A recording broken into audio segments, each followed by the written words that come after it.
Hi guys, at ito na po ngayon si Janjan, ang aking asawa, na siya naman ang pipirma sa isang kabilang part ng SMDC contract ng aming bagong house and lot sa Batangas po. At after niya yung pirmahan ay amin na itong ipapadala sa Pilipinas at para maging maayos. At next month, mag-uumpisa na kami magbayad sa aming monthly na kailangang bayaran, at sa biyaya ng Panginoon ay pagsusumikapin namin itong matapos para pagdating ng panahon at pagtanda namin ay kami ay uuwi ng Pinas at doon po kami magkakaroon ng aming sariling bahay na simple lang. Gusto ko magkaroon lang ko ng tindahan sa may baba at saka karinderya, at ang aking asawa naman baka magpundar siya ng mga sasakyan para maiparenta at magkaroon daw siya ng sarili niyang farm na maliit.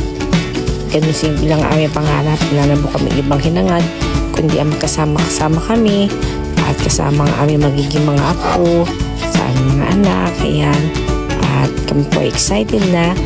At ayan po, natapos na po ni Janjan na pirmahan ang kanyang part at ibibigay ko na sa aking asawa ang isang papel.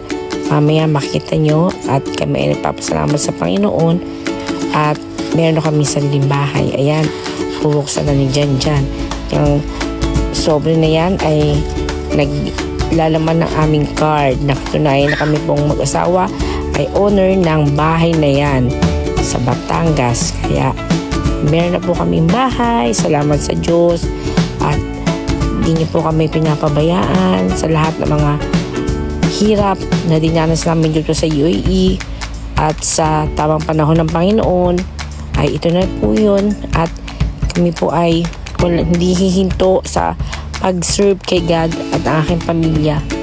Patuloy lang po kami maglilingkod sa Panginoon ng buong puso, at hindi naman siya iiwan tulad ng hindi pag-iwan sa amin ng Panginoon sa lahat ng mga pagsubok na dinanas po namin dito sa UAE. At kami ay ngayon ay nakakaraos-raos na. Salamat sa Panginoon. Bye-bye. God bless us all.